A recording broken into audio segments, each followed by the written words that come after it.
Yang saya hormati dan yang saya banggakan, Bapak dan Ibu Dewan Juri Dharmakata SIPA dan Masa Maja 2023. Namo Sang Hyang Adi Budaya, Namo Buddhaya. Puji dan syukur kita panjatkan atas kehadiran Sang Hyang Adi Buddha, Tuhan Yang Maha Esa, karena atas berkahnya lah kita dapat hadir dan mengikuti kegiatan SIPA dan Masa Maja ke-9 tahun 2023. Apa kabar semuanya? Semoga semuanya selalu berada dalam keadaan baik-baik saja ya. Senang sekali dan merupakan suatu hal baik karena saya dapat hadir dan mengikuti kegiatan SIPA dan Masa Maja ke-9 tahun 2023 ini. Terima kasih telah memberikan kesempatan kepada saya untuk dapat berpidato di sini dengan judul Kejujuran Membawa Kebaikan.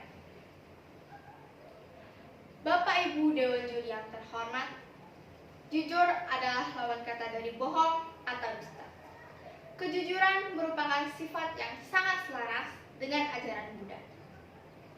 Dalam agama Buddha, suatu ucapan dapat dikatakan sebagai ucapan benar atau samawaca jika yang pertama, ucapan itu tidak mengandung dusta dan tipu muslihat.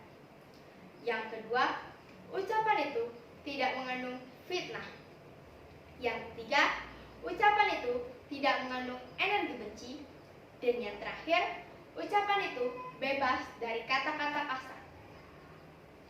Bapak Ibu Dewan Juri yang terhormat, jika suatu ucapan itu tidak memenuhi 4 kriteria tersebut, maka ucapan itu dapat dikatakan sebagai ucapan bohong atau dusta. Sebelumnya, saya ingin bertanya, apakah para hadirin sekalian pernah berbohong? Yang pasti, setiap orang pernah berbohong. Setiap orang sesungguhnya memiliki kapasitas untuk menebar kebaikan lewat kata-kata yang diucapkannya, dan setiap orang juga memiliki kapasitas untuk dapat dipercaya oleh orang lain. Bapak Ibu Dewan Juri yang terhormat, apa saja sih hal-hal yang termasuk dalam perbuatan bohong atau dusta? Beberapa hal yang termasuk dalam perbuatan bohong atau dusta adalah: yang pertama, menyontek. Menyontek merupakan tindakan yang tidak terpuji. Menyontek adalah cerminan dari rasa tidak percaya diri. Tindakan menyontek ini dilakukan karena beberapa faktor dan kurangnya rasa percaya diri. Contohnya, kita ambil pada kehidupan sehari-hari, yaitu siswa-siswi menyontek pada saat ujian sekolah. Ada yang menyontek karena merasa kesulitan dalam menjawab soal-soal ujian, atau bahkan ada yang menyontek karena merasa tidak yakin dengan jawabannya sendiri. Hadirin sekalian, dalam agama Buddha, kepercayaan diri sangatlah penting. Orang harus yakin pada diri sendiri, namun tidak boleh ada kemelekatan. Yang artinya, kita harus berani dan menunjukkan bahwa diri kita mampu, namun kita juga harus menyadari bahwa segala hal yang ada pada diri kita pasti akan mengalami perubahan. Jadi, tidak boleh melekat. Perbuatan yang kedua adalah bergosip. Kami sebagai siswa-siswi, jika sudah berkumpul, pasti akan membahas tentang sesuatu. Entah itu membahas tentang artis, membahas guru kami sendiri, atau membahas teman kami sendiri.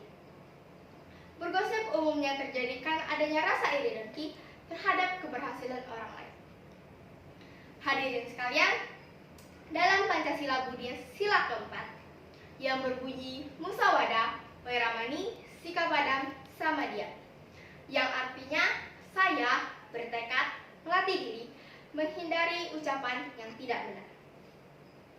Jadi, kita sudah ditegaskan bahwa kita sebagai umat Buddha dilarang untuk mengucapkan ucapan yang tidak benar, yang bersifat mencela, mengadu domba, memfitnah, dan menyebarkan berita yang tidak sesuai dengan sebenarnya. Hindarilah bergosip dalam kehidupan ini, karena gosip hanya akan menimbulkan masalah yang tidak diinginkan oleh siapapun juga. Ingat, sebelum suatu hal diceritakan atau disampaikan, pikirkanlah terlebih dahulu apakah hal itu pantas untuk diucapkan atau tidak. Dan perbuatan yang ketiga adalah berbohong kepada orang tua. Seorang anak yang berbohong kepada orang tua biasanya karena ingin mendapatkan keuntungan dan kesenangan bagi dirinya sendiri. Contohnya, seorang anak meminta ibunya untuk mengantarkannya pergi ke sekolah.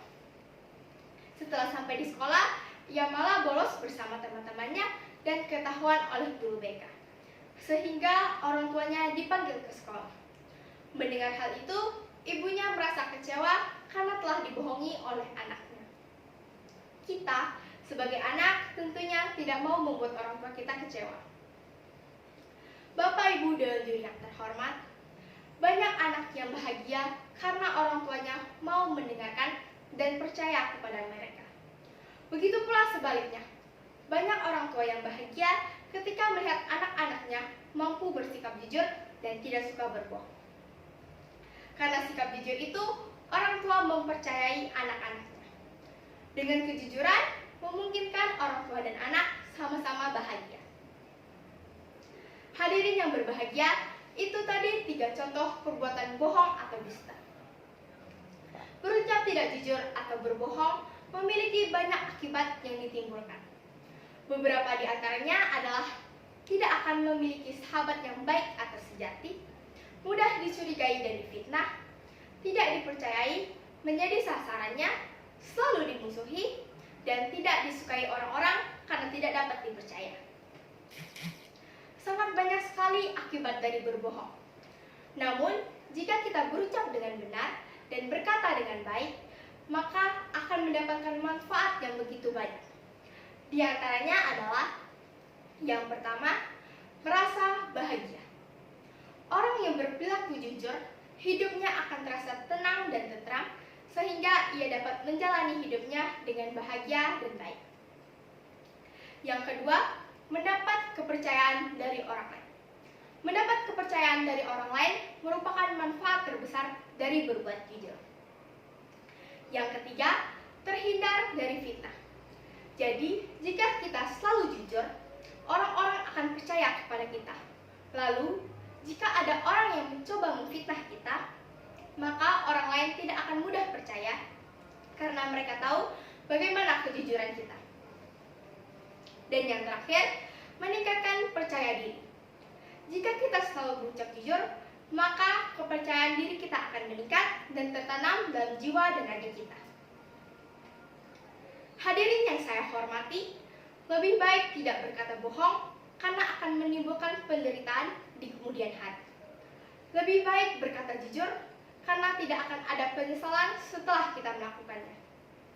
Hadirin sekalian, sesuai dengan Dhammapada Lokawaga bab 13 ayat 176 yang berisi seseorang yang suka berdusta, mengabaikan kebenaran dharma, melakukan semua perbuatan jahat, pasti akan menderita pada kelahiran yang akan datang.